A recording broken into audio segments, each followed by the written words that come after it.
2시간 전에 마감했으면 좋았겠지만 오늘도 12시간 전에 마감한 트레이더가 생생하게 전하는 글로벌 마켓 리뷰 델타1입니다.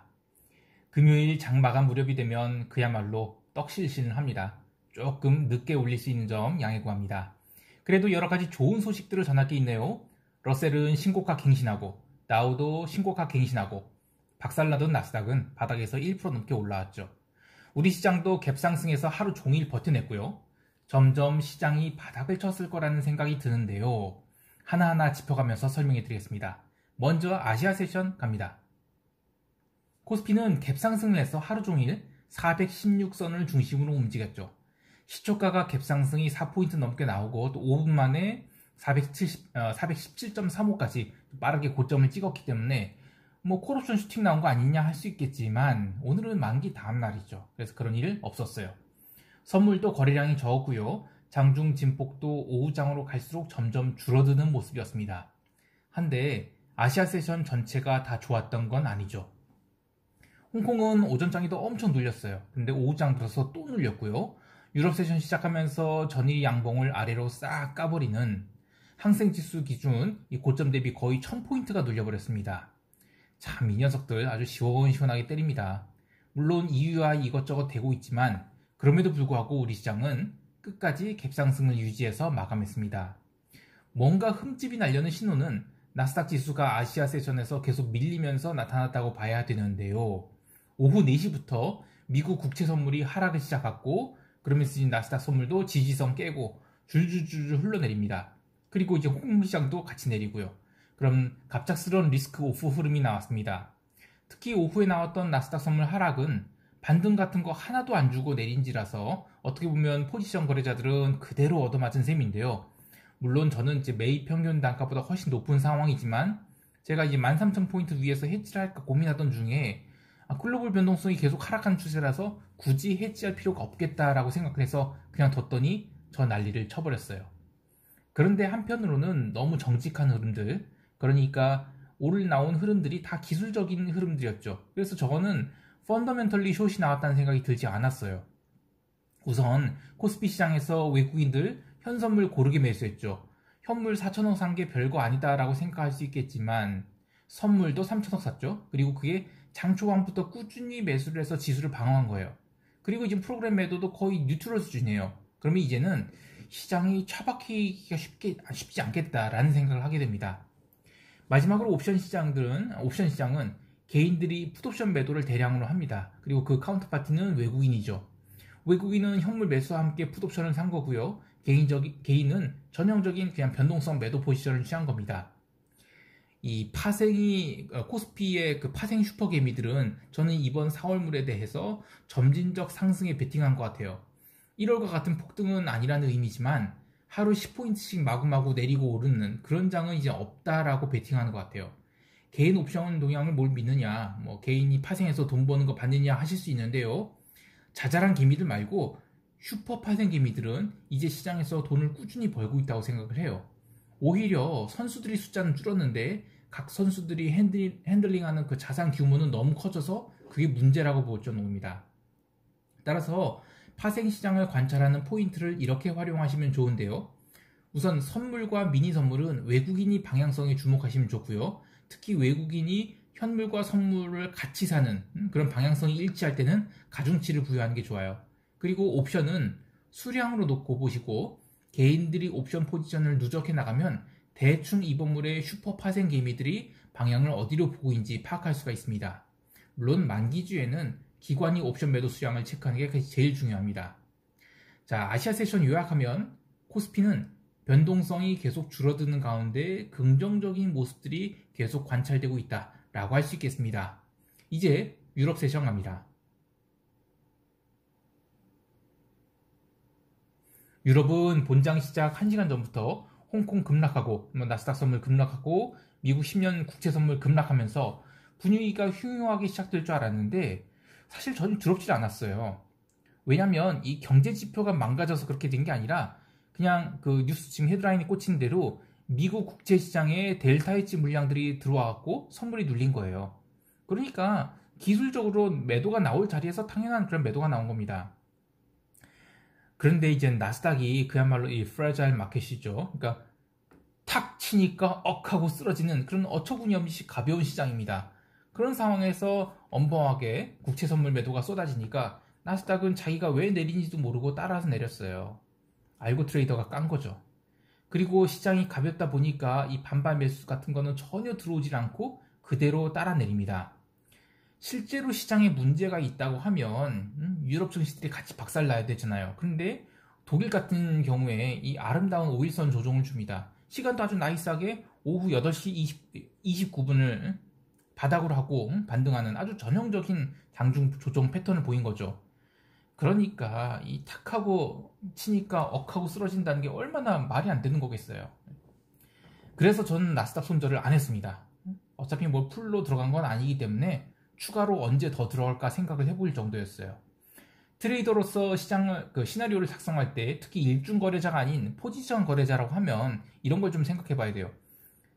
우리가 미래의 일은 예측을 하는데 일어나고 있는 일들은 끊임없이 인정을 하고 가야 됩니다. 그러니까 무슨 얘기냐면 나스닥 롱을 우리가 갖고 있다 치면 어쨌든 S&P보다는 나스닥이 변동성이 높은 상황이에요. 그래서 언제든 오버와 언더슈팅이 나올 수 있는 걸 감안해야 되는데 어제 아시아 세션 초반에 아무리 나스닥이 뭐 13,080포인트까지 올랐어도 유럽 세션에서 내리기 시작하면 그날 음봉이 나올 수도 있다는 것을 그리고 음봉으로 끝날 수 있다는 걸 감안해야 됩니다. 그러면 포지션 거래자라고 하면 야 이거 음봉으로 나오고 왔으니까 잘라야 되냐 그리고 또 숏으로 바꿔야 되냐 그런 거 하면 안 된다는 거예요. 그 대신 오늘 나스닥이 음봉으로 갈 수 있겠구나 그리고 음봉으로 종가가 마감될 수 있다는 걸 인정하면 종가에 살지 그러니까 더 추가로 살지 아니면 그냥 넘어갈지 그걸 결정해야 된다는 것이죠. 그런데 저는 이 변동성을 점점 죽여가면서 음양으로 헷갈리게 가다가 글로벌 시장이 계속 신고가 갱신한다면 나스닥도 날 잡아서 한 방에 62평을 강하게 위로 돌파하는 그런 날이 나올 거라고 봐요. 그래서 그런 것을 감안하고 포지션을 어떻게 어느 자리에서 늘릴 것인지를 생각해야 되는 것이지 뭐 조금 내릴 것 같다 또 오늘 음봉 나올 것 같다 손절 이러면 안 된다는 것입니다. 물론 최악의 경우에는 그게 아니라 오늘 음봉 나오고 다음 주 초반에 또 음봉 나올 수도 있죠. 근데 저는 그럴 가능성은 조금 낮아 보입니다. 어쨌든 유럽 시장 간단히 정리하면 유럽 세션 초반에 있었던 미국 10년 국채에 대한 기술적인 매도가 나오면서 나스닥 선물이 크게 밀리고 리스크 오프 분위기가 있었지만 증시는 아주 자연스러운 기술적 조정만 보였어요. 그러니까 걱정할 일이 아니라는 것을 생각합니다. 또 상품 시장에서도 구리가 다시 9,000달러 깨느니 마느니 했는데 장중에 거의 2% 정도 빠졌거든요. 근데 결국에 다 기어 올랐어요. 비달러 바스켓도 장중에 제법 큰 조정을 보였지만 역시 다 올라왔습니다. 자, 여기까지 하고 미국 세션 갑니다. 장 시작 전에 나스닥 선물은 12,800선에서 아주 강한 반등 신호가 있었습니다. 그리고 본장 때 또 한 번 반등을 했는데 숏셀러들이 또 쏟아져 들어오면서 지수를 막 눌렀죠. 그래서 결국에 새벽 1시에 신저가를 갱신합니다. 근데 저는 그때 두렵지가 않았어요. 왜냐면 여기서 더 밀어야 12,500선입니다. 그러니까 뭐 최근 다 딛고 올라온 이평들을 한 방에 다 아래로 깨버리려고 하면 채권 시장에서 사고가 날 정도로 급락이 나와야 되는데 증시와 달리 채권 시장은 상대적으로 좀 정직하죠. 그러니까 주말을 앞두고 채권을 박살낼 상황은 아니었다는 겁니다. 결국 유럽 세션 마감하고 채권이 더 이상 밀리지 않자 나스닥도 조심스럽게 반등을 했고요. 또 처음에는 강한 반등이 있지만 또 그래도 아래쪽으로 수렴을 하거든요. 그런데 S&P 변동성이 계속 밀리는 거예요. 그러면 이런 생각을 해볼 수가 있죠. 과연 금리 상승이 이른바 테크 섹터, 그러니까 나스닥에만 악영향을 미칠까? 그 논리 자체가 잘못된 거죠. 저는 이게 만약에 시스테마틱한 리스크로 번지고 있다면 S&P가 저렇게 상승할 수 없다고 생각합니다. 왜냐하면 증시에서 아예 돈이 나와야 되는 거죠. 근데 하지만 S&P는 그 첫 번째 채권 텐트럼 이후에는 계속 반등을 했어요. 거의 매일 양봉이 나오다시피 반등을 했죠. 금리가 폭락한 것도 아니고 오늘 그 찔끔 반등을 했다 다시 다 밀렸는데도 불구하고 나스닥은 오늘도 S&P는 영향 없었어요. 그러면 결론은 이거죠. 그동안의 나스닥은 과한 랠리를 했기 때문에 밀린 거지. 그러니까 제가 어제 얘기했던 그 내러티브 앤 넘버스의 프리미엄이 빠져서 밀리는 거지 시장 자체는 나쁜 게 아니라는 겁니다. 자, 그래서 저는 나스닥 6월물을 좀 비싸지만 종가에 추가 매수를 했어요. 물론 장중에 바닥에 샀으면 더 좋았겠지만 포지션 계좌에서는 가급적이면 장중에는 매매를 안 해요. 시가와 종가 부근에 매매를 하는 게 그렇게 해서 일봉을 챙기는 게 더 속이 편하기 때문입니다. 또한 채권 시장이 오늘 사실상 끝까지 반등을 못했기 때문에 나스닥도 일봉상으로는 오늘 종가 저가의 음봉이 나올 가능성도 있었어요. 그래서 저는 종가에 좀 많이 반등을 했지만 그래도 이 종가의 음봉 나온 게 추세적으로 이어질 것 같지는 않았기 때문에 조금 비싸게 해서라도 그 종가에 다시 좀 더 추가를 샀습니다. 근데 어쨌든 다시 시황 돌아와서 미국 장시작 전 발표된 경제지표 코어 PPI랑 PPI는 컨센서스 수준 나왔어요. 사실 이것만 봐도 금리 상승이 지금 이른바 gradually 이 표현 누가 썼는지 기억하시죠? gradually 이뤄진다면 이 두려워할 게 아니라는 감이 와야 돼요. 그리고 0시에 발표된 미시간대 그 소비자 심리지수 이거 잘 나왔어요. 다 이거 시장에 영향을 미치진 않았지만 어쨌든 시장에 나쁠 게 없다는 겁니다. 미국 시장은 갭다운 나온 나스닥 그리고 저점권으로 다시 내려와 버린 이 장기 채권을 놓고 오늘도 그냥 숏과 롱이 국지전이 벌어졌다. 그 정도였습니다. 처음에는 나스닥의 매수세가 강하게 들어와요. 그래 뭐 2% 마이너스 찍었는데 거기선 한번 사볼 만하지 해서 여전히 변동성이 높은 상황에서도 반등이 나옵니다. 그런데 매도도 만만치 않게 들어와요. 웃긴 거는 채권 시장은 반등도 없었어요. 그러다 보니까 이제 나스닥 숏돌이들이 야, 이 반등 안 나오잖아. 다시 밀어야지 하면서 때리는데 또 이제 매수도 만만치 않게 들어옵니다. 그러다 보니까 이제 나스닥 숏돌이들이 계속 이 숏을 쌓아가니까 평균 단가가 낮아져 가죠. 근데 시장은 더 이상 안 밀리고요. 자, 이러면 누가 유리하냐? 바닥에서 매수하고 있는 애들이 더 유리합니다. 왜냐면 1시 이후에는 그 S&P도 바닥치고 올라가요. 그리고 유럽도 처음에만 눌렸지 또 계속 올라갑니다. 그러면 매수세가 훨씬 더 강하다는 거예요. 그래서 1시 이후에는 S&P 바닥치고 오르고 나스닥도 변동성을 급격하게 축소를 시키면서 반등을 합니다. 그렇게 해서 아주 지루한 시간 동안 거의 한 2시간 반 동안 이렇게 멈췄던 것 같아요. 시간이 지나면 S&P는 계속 바닥을 받치지만 나스닥은 고점이 낮아져서 야, 이거 그래도 숏돌이들이 더 강한 거 아니냐 할 수 있었는데 근데 새벽 4시 이후로 더 이상 밀리지 않고 S&P가 위로 튀기 시작하죠. 그래서 이제 나스닥도 반등을 시작했고요.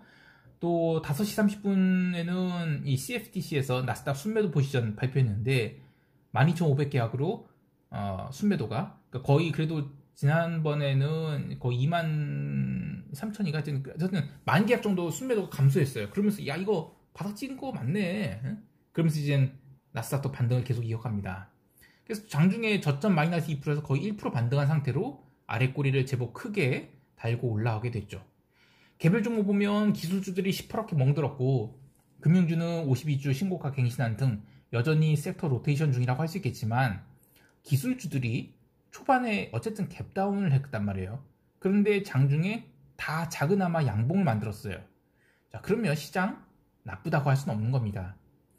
오늘 그리고 오일리그 카운터가 발표된 날이죠. 그게 물론 시장에 반영되진 않았습니다만 어쨌든 텍사스 기름이 이 65달러대로 올라오면 저는 오일리그 카운터가 빠르게 증가할 줄 알았어요. 그런데 그러진 않았어요. 물론 한 주 만에 바로 반응한 건 무리지만 기름이 내려가는 속도가 더딜 수 있겠다는 생각이 들어요. 그래서 저는 기름 콜매도 포지션은 뭐 이익도 나왔긴 했지만 그냥 다 이익 실현해버렸습니다. 그리고 다음 주 토요일에도 이제 오일리그 카운터가 이제 발표할 텐데 그때 증가하지 못하잖아요. 그러면 사우디가 했던 장담, 그러니까 기름값이 올라도 너네 오펙 애들이 배신만 안 하면 미국이 셰일 오일 생산량을 급격하게 늘리지 못할 거다, 이런 말이 맞게 돼요. 그러면 기름 쉽게 안 빠질 것 같아요. 그러면 물론 머리가 더 아파집니다. 왜냐면 인플레라는 게 더 빠르게 다가오는 거니까요. 근데 아무튼 그것도 그때 가서 생각하기로 하고요. 시장은 나쁘지 않다, 이게 요점입니다. 이제 시장 총평하면서 다음 주 대응 전략 짜볼게요.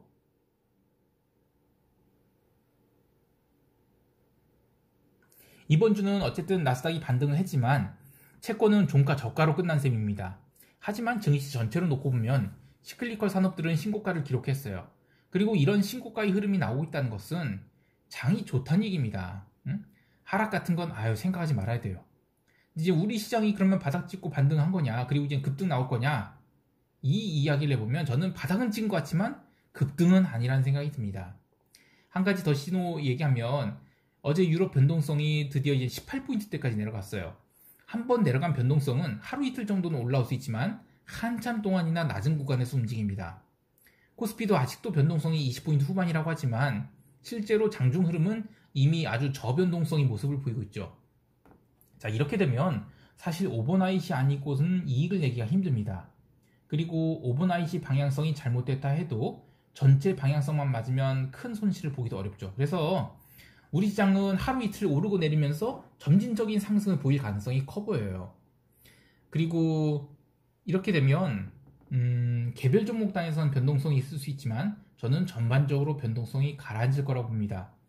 체감상 종합주가 지수가 오른다 해도 내가 가진 종목이 올라야 해피한데 최근 개인이 매수한 종목들에 외국인들이 입지를 해서 시장을 땡기는 게 아니라 그냥 시클리컬 업종들 외국인이 땡기고 있어서 시장의 안정이 마냥 반갑지는 않을 것 같아요. 그래서 기존 보유 종목들을 안 움직인다고 하면 거기다 물타기 하지 마시고 그냥 커버드콜 해지를 하면서 시간을 버는 게 맞아 보입니다. 언제까지 시장이 여기서 버텨주거나 또 올라갈지 모르지만 어쨌든 다음 주와 다다음 주까지 시나리오를 생각해보면 아시아 세션에서 무슨 이벤트가 됐던 한번 레벨 다운이 나오지 않는 이상은 저는 폭등은 없다고 봐요. 자, 그래서 저는 4월물도 재미없는 시장이 될 것 같습니다. 매매를 줄인 채 커버드 콜을 하시거나 아니면 조심스럽게 품매도를 쌓아가는 정도, 그 정도로 대응하는 게 좋겠습니다. 마지막으로 이 나스닥 선물은 다시 내려올 가능성이 없는 건 아니지만 내려온다 해도 지난번에 기록한 저점 12,300권은 웬만해서는 깨지지 않을 거라고 봐요. 그래서 저는 롱 포지션 계속 밀어갑니다. 한 주간 정말 고생 많으셨습니다. 쉐린이 인사 한번 들어볼까요? 쉐린? 모니터를 바꿨는데 아무도 못 알아보시네. 컴퓨터도 바꿨는데 아무도 못 알아보시네. 쉐린이 조명빨도 바꿨는데 아무도 못 알아보시네. 야, 그런 건 중요한 게 아니니까 그렇지. 제가 하고 싶은 말이 그겁니다. 금리가 오르는 게 중요한 게 아니에요. 시장이 안 밀린다는 게 중요한 겁니다. 야, 쉐린아, 너 나중에 책 한 거 써야 되겠다. 아, 수고하셨습니다.